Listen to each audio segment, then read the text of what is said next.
จักพ่อจีเฮ็ดใดๆเนาะครับเอาถุงมาเลยนะครับเอาถุงเล็กๆมาแบ่งปันนะครับคณะเจ้าภาพบอกว่าแบ่งปันไปเลยพี่น้องจะทำบุญทั้งหมดก็ได้นะครับ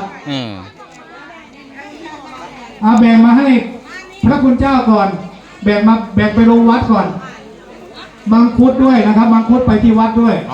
ต้นบักทุเรียนยังคือออกมาเลยนี่พี่น้องคุณนายนี้ไปแห่ผ้าป่าก่อนไปถวายกับหลวงพ่อถ้าเงินเนี่ยจะไปถวายหลวงพ่อสจป่าเจ้าภาพมอบบัตรทุเรียนให้ท่านสจตอนนี้เช้านี่เนาะก็เพิ่นสิเฮ็ดใดกับมักทุเรียนอันนี้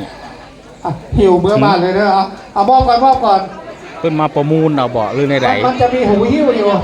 ฮะเพิ่นสิเฮ็ดใดทุเรียนอันนี้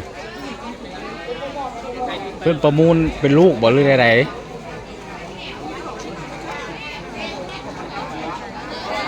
รองเท้าคณะผ้าป่าหาไม่เจอเอาใครเอารองเท้าไปหรือในใดมักทุเรียนเอารองเท้าไป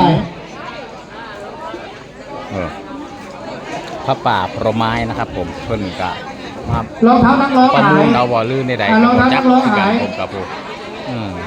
ทุเรียนไหนครับบาทอยู่ไหนบาทขันอยู่ไหนขันอยู่ไหนขันเงินอยู่ไหนครับเอาปัจจัยใส่เลยนะบอกชื่อด้วยเดี๋ยวจะประกาศให้ใครบูชาเท่าไหร่เพิ่นเฮ็ดในใดเพิ่นเฮ็ดใ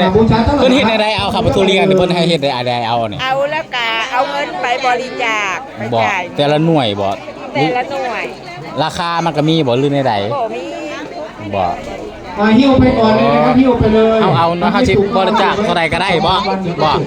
ปัจจัยบ่เฮาบริจาคเท่าใดก็ได้บ่ครับหรือในใดโอ้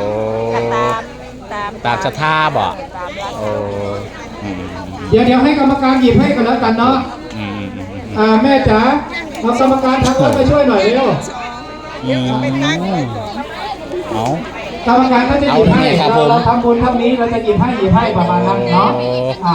โอเคนะมาเลยครับใครหยิบไปแล้วมาทำบุญกับทางวัดเท่าไหร่เชิญเลยครับเอาขันเอาบาทมาใครสิจองเอาหน่วยใดแล้วเอาเด้อเอาดึงเอาเขาเอานะแล้วไปเฮ็ดบุญหน่วยนึงก็100นึงได้แต่สิให้เดี๋ยวให้ครับพยาหาเด้อครับผมเอาลืมผู้เด้อหน่วยนึงอันน่ะยังอยู่ได้หน่วยนึงอยู่ผู้เจ้ายกกระถิ่นคอยยกกระถิ่นเลือกมันมาได้เลยผมเรามีดมาเรียนหน่วยนี้บักใหญ่พี่น้องเดี๋ยวก่อนจักสิทันอยู่บ่ขอยุติก่อนครับขอยุติก่อนเดี๋ยวมันจะเป็นการวุ่นวายครับพ่อกันซ้ำครับพ่อกันซ้ำทุเรียนกะขอยุติก่อนนะครับสักครู่